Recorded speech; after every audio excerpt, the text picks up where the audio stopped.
Sa ngala ng Ama, ng Anak at ng Espiritu Santo, Amen. sumainyo ang Panginoon. At sumainyo rin. Every gising is a blessing. Tayo'y muli nagpapasalamat sa Diyos dahil pinagkalooban na naman tayo ng panibagong panahon, panibagong lakas, at panibagong buhay. Mga kapatid, alam naman natin na hindi natin maaalis sa ating buhay ang takot at pangamba. Pero habang iniisip mo yung mga nakakapagbigay sa'yo ng takot, umiiksi, kumukonti ang oras mo para maging masaya, para maging payapa. Kaya tayo muli ay tinatawag ng Diyos na manalig sa Kanya. Dahil ang Diyos ang magkakaloob sa iyo ng panibagong tuwa, panibagong kapayapaan sa gitna ng napakaraming mga problema na ating hinaharapan araw-araw. Kaya mga kapatid, minsan pa tayo'y magpakumbaba sa Kanya para makita tayong karapat-dapat makatanggap sa mga banal na misteryo.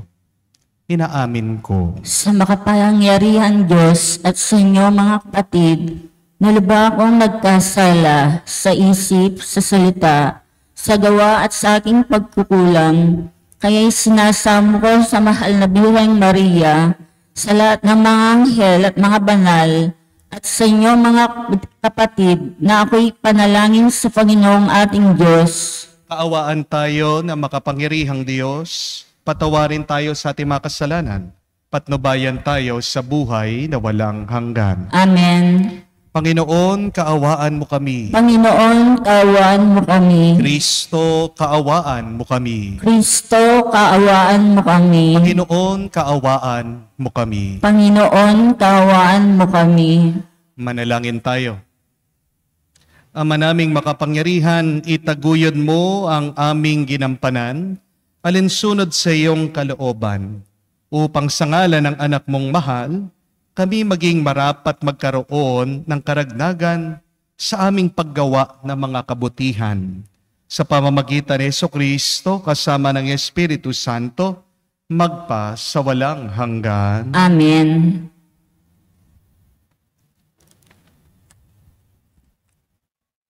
Pagbasa mula sa sulat sa mga Hebreo. Mga kapatid, tayo may pananalig kung nagtitiwala tayong mangyayari ang inaasahan natin at naniniwala sa mga bagay na di natin nakikita at kinalugdan ng Diyos ang mga tao noong una dahil sa kanilang pananalig sa Kanya. Dahil sa pananalig sa Diyos, tumalima si Abraham nang siya'y pupuntahin ng Diyos sa lupang ipinangako sa Kanya at humayo siya. Bagamat hindi niya alam kung saan paroroon, dahil din sa kanyang pananalig, siya'y naninirahan bilang dayuhan sa lupang ipinangako sa kanya ng Diyos. Tumira siya sa mga tolda, kasama ni Isaac at Jacob, na kapwa tumanggap ng ganon, ding pangako mula sa Diyos. Abang hinihintay niyang may tatag ang lungsod, na ang nagplano at nagtayo ay ang Diyos. Dahil din sa pananalig sa Diyos, si Sarah, bagamat matanda na, ay niloob ng Diyos na magkaanak sapagkat nananalig siya na tapat ang pangako. Kaya't sa taong may tuturing na halos patay na, ay nagmula ang isang lahi na naging kasindami ng bituin sa langit at ng buhangin sa dalampasigan. Silang lahat ay namatay na may pananalig sa Diyos. Hindi nila nakamta ng mga pinangako ng Diyos, ngunit natanaw nila iyon mula sa malayo. Ikinalala nilang sila'y dayuhan lamang at nangibabang bayan dito sa lupa. Ipinagkikilala ng mga taong nagsasalita ng gayon na naghahanap pa sila sa sariling bayan. Kung ang naaalala nila'y ang lupaing pinaggagalingan nila, may pagkakataon pang makabalik sila roon. Ngunit ang hinahangad nila ay isang lungsod na lalong mabuti, yaong nasa langit. Kaya't hindi kinahiya ng Diyos na siya maging Diyos nila, sapagkat ipinahanda niya sila sa isang lungsod. At nang subukin ng Diyos si Abraham, pananalig din ang nag-udyok sa kanya, nahihandog si Isaac bilang hahin sa Diyos. Anda niyang ihandog ang kaisa-isa niyang anak. Gayon ipinangako sa kanya ng Diyos na kay Isaac magmumula ang magiging lahi niya.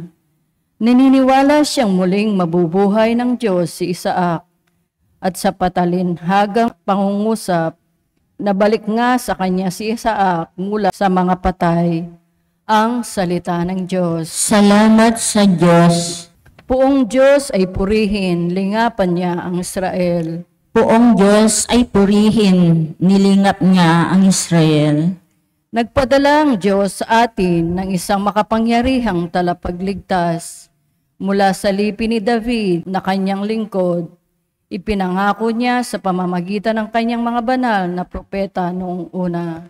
Poong Diyos ay purihin, nilingap niya ang Israel.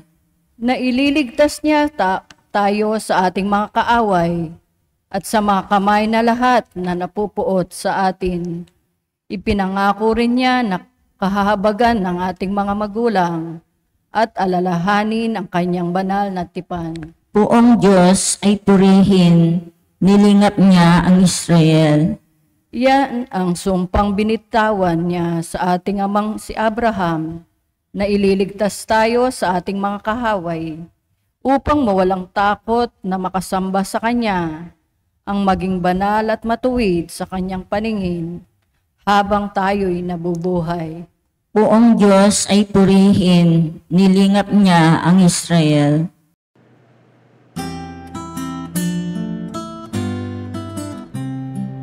Alleluia, alleluia, alleluia, alleluia, alleluia, alleluia, alleluia, alleluia, alleluia, alleluia, alleluia, alleluia.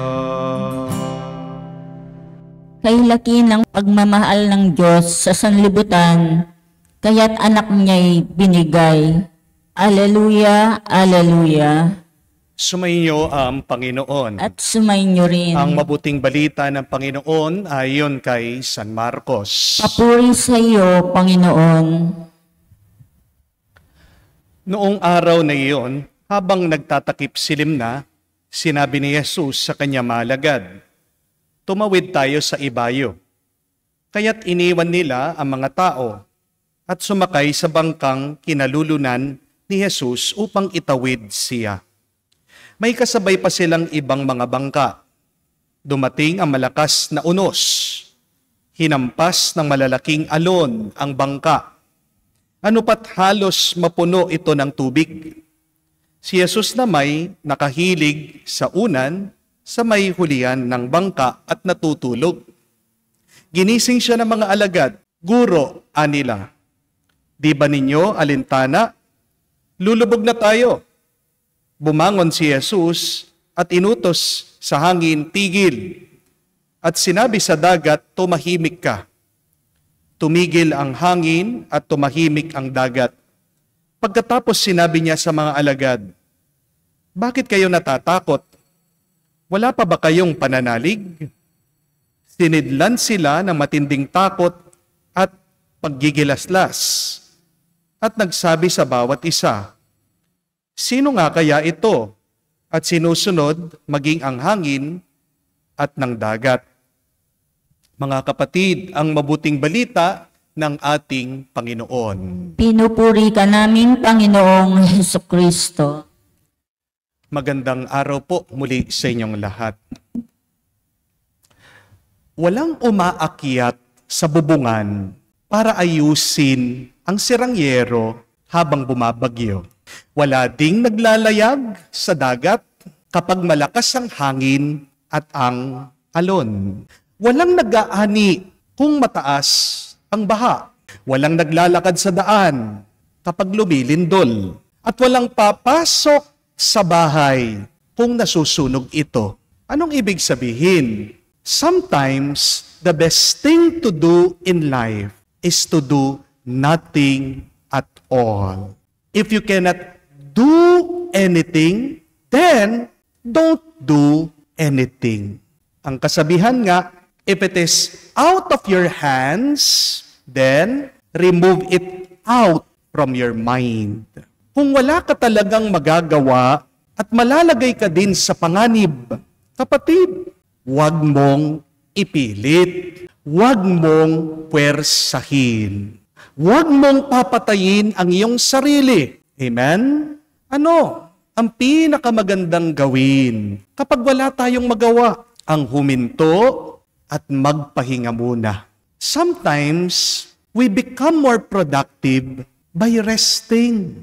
You are actually doing something by not doing anything. Meron ka ding nagagawa kapag wala kang ginagawa. Yan ang kabalintunaan. That is the irony. Sabi po kasi ng mga doktor, it is in sleep that your brain repairs itself. Kaya nga po, pansinin nyo, yung mga hindi natutulog, sila yung mga palaging tuliro. Hindi po ba? Kapag kulang ka sa tulog, sumasakit ang ulo mo. At nalaman po nila yan sa pag-aaral, mas umiiksi ang buhay ng tao kapag kulang ito sa tulog. At may tsansa daw po, pwede kang magkaroon ng aneurysm kapag hindi ka natutulog. Nakita po nila, mas malaki ang tsansa mo na magkaroon ng cancer, tumataas din ang iyong blood pressure dahil kulang ka sa tulog. But resting is not only good for our bodies. Resting, sleeping is good for the mind. Mas makakaisip ka ng mabuti kapag palagay ka, kapag tahimik ka, at kapag payapa ka. Tingnan niyo po ang ating Panginoon. Balikan niyo ang ating ebanghelyo. Tinuturuan tayo. Sa gitna daw ng bagyo, natutulog ang Panginoon. The Lord was sleeping. Kaya nga po, itong mga alagad, nag-aalala. Sinasabi nila, papanaw na daw sila dahil dun sa malaking unos. Bakit sila natatakot? At bakit ang ating Panginoon walang pangamba? Kasi naman, alam ni Jesus ang kanyang sarili. At alam din ni Jesus kung sino ang kanyang ama. Sino ba ang Diyos? Di ba? Siyang may gawa ng langit, lupa, at ng dagat. Ibig sabihin, kontrol lahat ng Diyos. Kaya nga, pinakita niya yan sa kanya maalagad. Pinatahimik niya ang bagyo, pinatahimik niya ang hangin, pinatahimik niya ang malakas na alon. Kung may kapangyarihan ang Diyos sa mundo, bakit matatakot ka pa diyan sa problema mo? Kung kaya ng Diyos sa patahimikin ang bagyo, yung bagyo ng iyong problema, maliit lang yan. Kayang-kaya ni Jesus yan. Kung katabi mo ang Diyos, mag-aalala ka pa ba? Matatakot ka pa ba? Kapatid, isipin niyo po ito. Sumakay si Jesus sa bangka na alam niya magkakaroon ng bagyo. Diyos si Jesus. Alam niya lahat ng mangyayari. Hindi po ba? Pero bakit pinasakay pa rin niya ang kanyang mga alagad dun sa bangka? Bakit hinayaan niya sila ay magpalaot sa gitna ng dagat na alam niya merong daraan na unos? Tignan niyo po, kahit na alam ni Jesus magkakaroon ng problema, pinadaan pa rin niya ang kanyang mga alagad dito. Hindi pinaiwas ni Jesus ang kanyang mga alagad doon sa bagyo. Para saan? Para makilala nila kung sino talaga si Jesus. Ginawa iyon ni Jesus para tumibay ang kanilang pananampalataya. Remember this, my dear friends, that our problems will make us aware of our limitations. Our problems will humble us. And yet, being humiliated, being weak and vulnerable, being in your lowest of low, it is there that you would recognize, it is there that you would discover who our God is. Bakit merong problema? Kasi para makita mo, para makilala mo, sino ang Diyos mo. Minsan ang mga problema, pinapabayaan na dumaan ng Diyos sa ating buhay. Para saan? Para palakasin ang ating pananampalataya sa Kanya. Ano po ba ang takot? What is fear? Remember this, that fear is worshiping your problems. Kapag takot ka, ibig sabihin, mas pinaniniwalaan mo pa yung mga masamang mangyayari sa'yo. Ang takot, hindi naman totoo yan. Ang takot, parang multo yan. Guni-guni mo lang yan. Pero pag nagpapatuloy kang natatakot, tignan mo, mas pinaniniwalaan mo, nagtitiwala ka, yung masamang yan na naiisip mo, yan ang mangyayari sa iyo. That is what fear is. Ang kabaliktaran ng takot ay tiwala. Amen? And what is faith? Ano ba ang tiwala o pananampalataya? Remember this. True faith is putting your full weight on something that you fully trust and believe in. Kapag nananampalataya ka, kapag nananalig ka, ang ibig sabihin nito, nilalagay mo o hinuhulog mo ang buong buhay mo sa isang bagay na pinagtitiwalaan mo. Anong ibig po sabihin nun? Halimbawa, para maunawaan niyo po. Tingnan niyo po yung kinauupuan niyo. Tingnan niyo, pansinin niyo. Hawakan niyo po ng mabuti. Kung naniniwala ka dyan sa iyong inuupuan, di ba hahayaan mo na sapuin ang iyong bigat? Di po ba?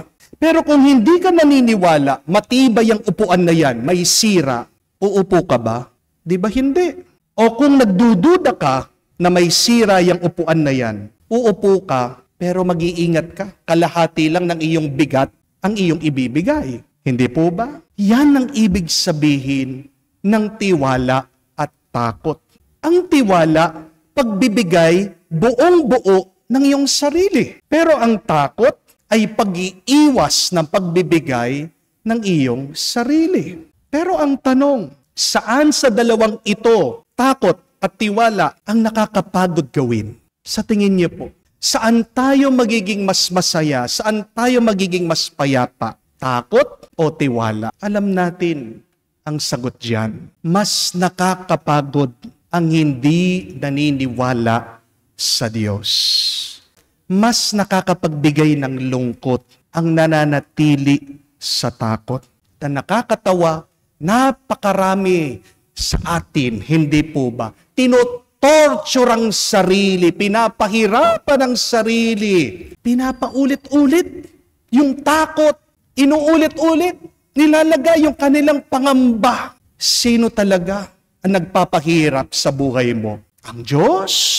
Ang ibang tao? Kapatid, ikaw ang nagpapabigat, nagpapahirap sa iyong buhay kapag iniisip mo, kapag tinitignan mo, kapag masyado mong siniseryoso ang mga takot sa buhay mo. Amen?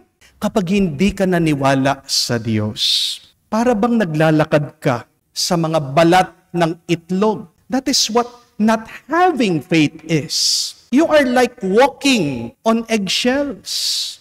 And this is why I said it is so tiring and exhausting and not believing in God. Kaya ngayon po naiintindihan nyo, naunawaan nyo. Bakit ang himbing ng tulog ni Jesus? Kasi nakasandal siya sa Diyos Ama. Payapa si Jesus sa gitna ng bagyo kasi hinulog niya ang kanyang sarili, ang kanyang buhay sa kanyang Diyos Ama. Alam ni Jesus, hindi naman siya papabayaan na mahulog sa bangka ng kanyang mahal na Ama na nasa langit. Kaya magandang itanong ito, ikaw, talaga bang naniniwala ka sa Diyos? Hinulog mo na ba ang buhay mo sa Kanya? Meron pong pumunta dito, isang misis. umiiyak kasi nahihirapan siya doon sa kanyang asawa. Itong asawa niya, meron pong anxiety and depression dahil meron pong napanood sa TikTok tungkol po sa leptospirosis, tungkol daw po sa sakit. So, ayaw pong lumabas sa bahay nito pong kanyang asawa. Natatakot, nangangamba. Kinulong po ang sarili niya sa kwarto. Hindi po alam ng kanyang misis kung anong gagawin.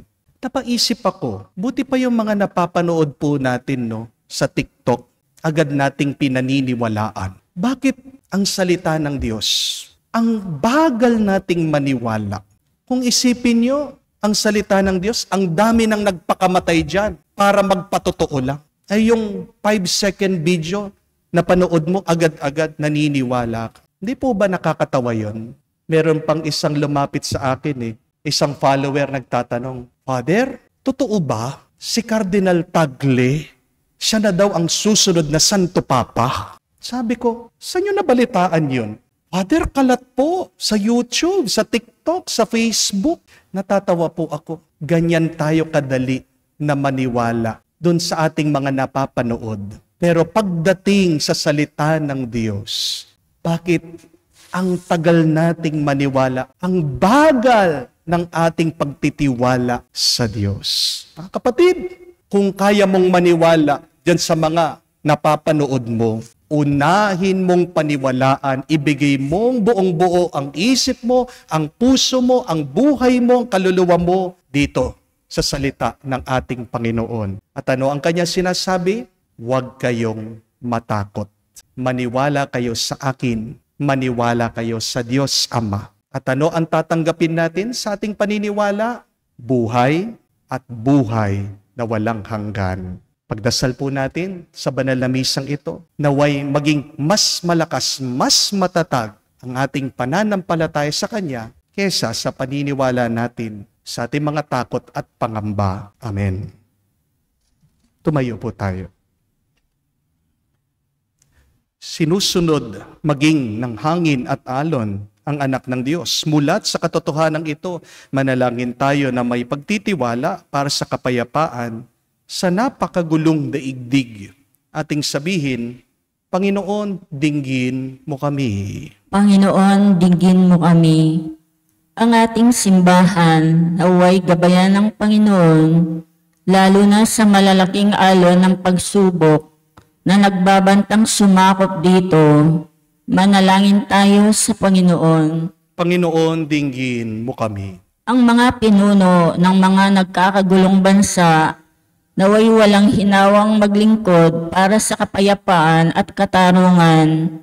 Manalangin tayo sa Panginoon. Panginoon, dinggin mo kami. Ang mga mandaragat, namamalakaya, at lahat ng may kabuhayan sa karagatan, naway mapanatili sila sa kaligtasan sa pamamagitan ni Maria, ang tala ng karagatan. Manalangin tayo sa Panginoon. Panginoon, dinggin mo kami. Sa katahimikan po ng ating puso, banggitin din natin, sabihin sa Diyos ang ating mga personal na pangangailangan. Makalangit na Ama, gawin nawa kaming dalisay na mga pagsubok at kaguluhan na dulot ng unos sa aming buhay. At magdulot nawa ito ng kapayapaan sa aming kaluluwa. Hinihiling namin to sa pamagitan ni Kristo, aming Panginoon. Amen.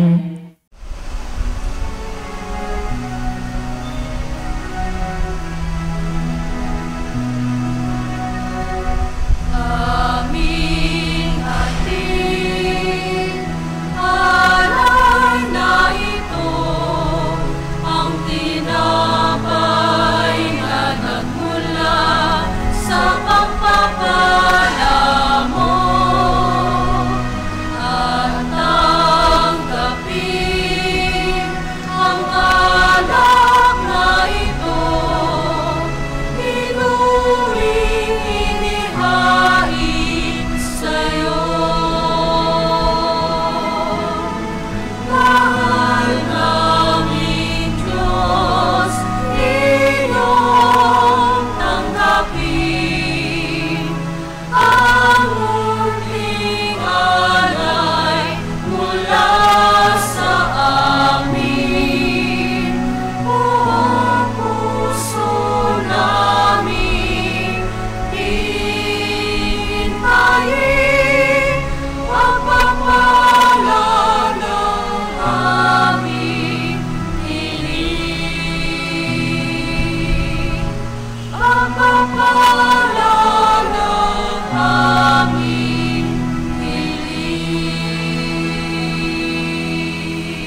Manalangin kayo mga kapatid, para ang ating mga paghahain ay kalugdan ng Diyos, amang makapangyarihan. Tanggapin nawa ng Panginoon itong paghahain sa iyong mga kamay, sa kapurihan niya at karangalan, sa ating kapakinabangan, at sa buong sambayanan niyang banal.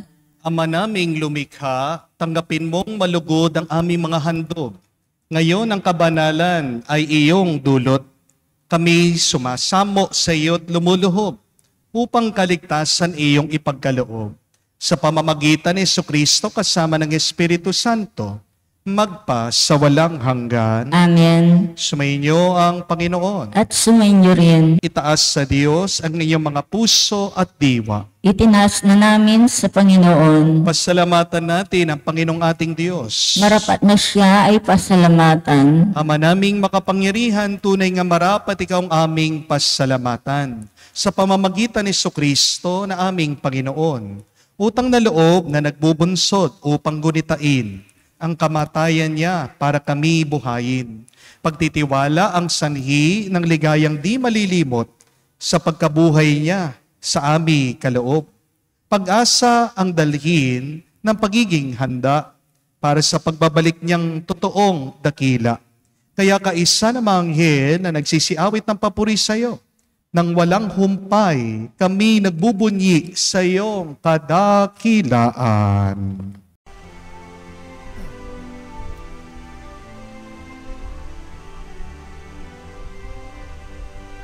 Santo, Santo, Santo, Panginoong Diyos ng mga hukbo, napupuno ang langit at lupa ng kadakilaan mo. Hosana, Hosana, sa kaitaasan, pinagpala ang naparirito sa ngalan ng Panginoon. Hosana, Hosana, sa kaitaasan. Hosana, Hosana, sa kaitaasan.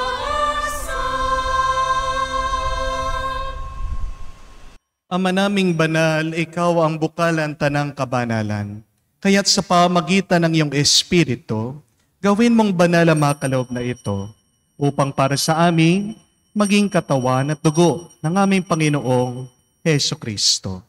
Bago niya pinagtiis ang kusang loob na maging handog, hinawakan niyang tinapay, pinasalamatan kanya. Pinaghati-hati niya iyon, inabot sa kanya malagad at sinabi, "Tanggapin ninyong lahat ito at kanin. Ito ang aking katawan na ihahandog para sa inyo."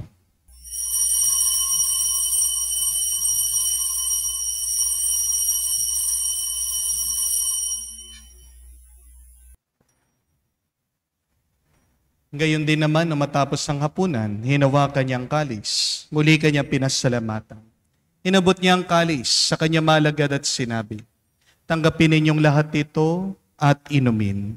Ito ang kalis ng aking dugo, ng bago at walang hanggang tipan. Ang aking dugo na ibubuhos para sa inyo at para sa lahat. Sa pagpapatawad ng mga kasalanan, gawin ninyo ito sa pag-alaala sa akin."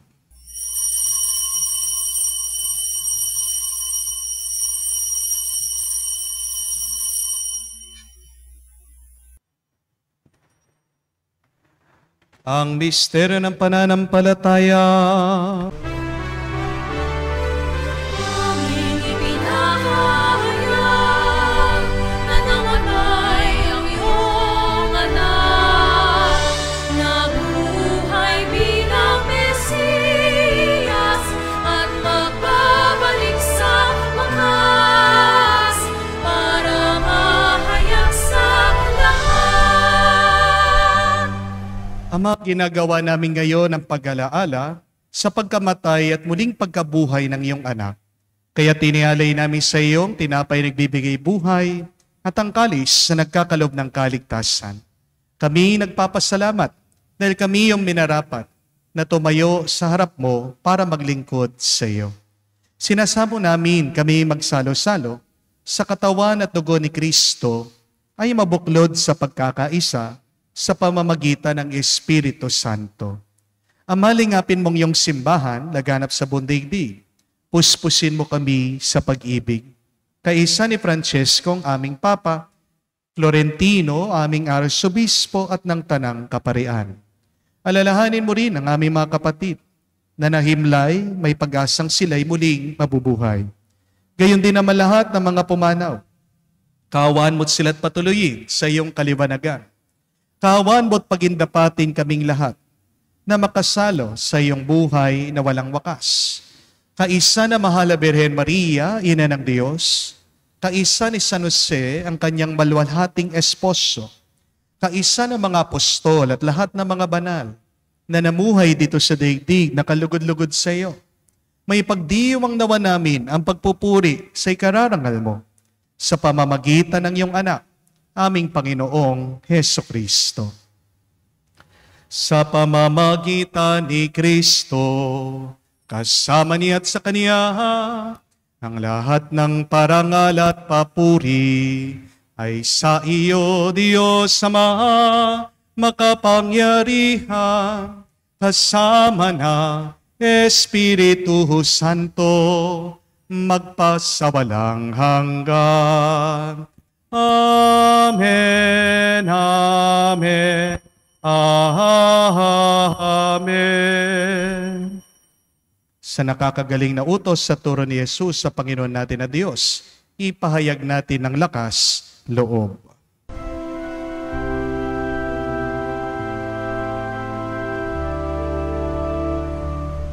Ama namin, sumasalangit ka, sambahin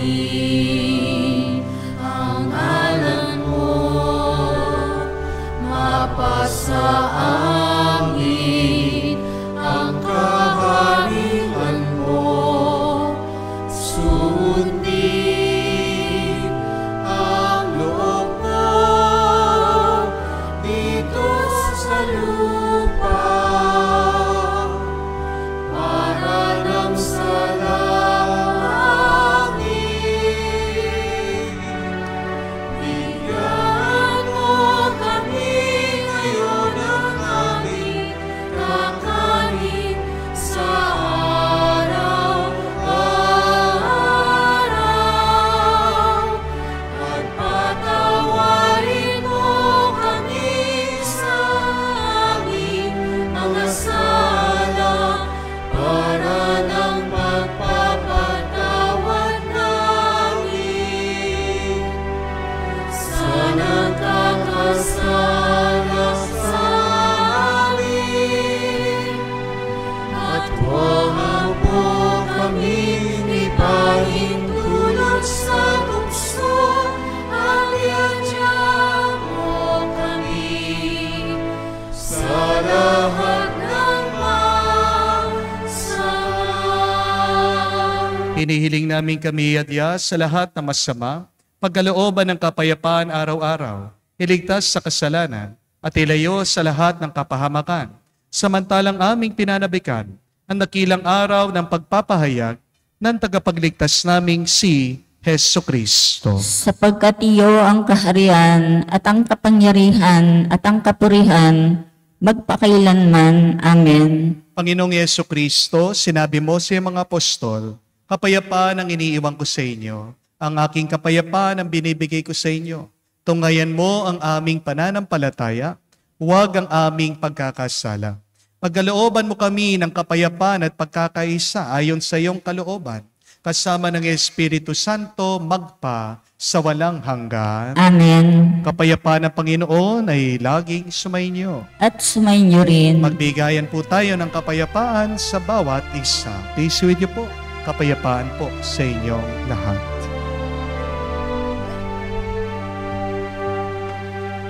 Kordero ng Diyos na nag-aalis ng mga kasalanan ng sanlibutan, maawa ka sa amin.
kapatid, naririto ang ating Panginoong Yesukristo, ang Kordero ng Diyos, siyang nag-aalis sa makasalanan ng sanlibutan. Mapalad tayong lumalapit sa piging ng Kordero. Panginoon, hindi ako karapat-dapat na magpatuloy sa iyo, ngunit sa isang salita mo lamang ay gagaling na ako.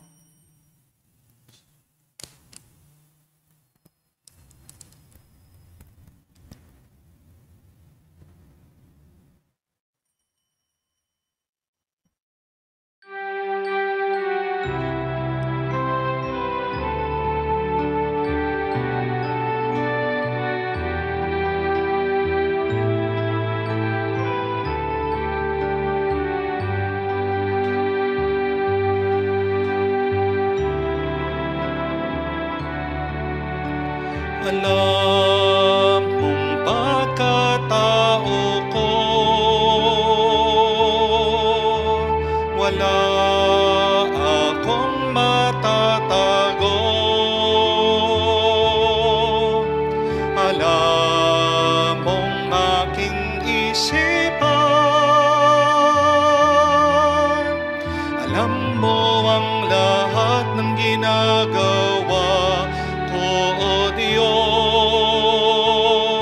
Gabayan mo ko, Diyos, sa buhay na ito. Ilapit mo ako sa pagmamahal mo. Dalhin mo ko, Panginoon, sa kalangitan.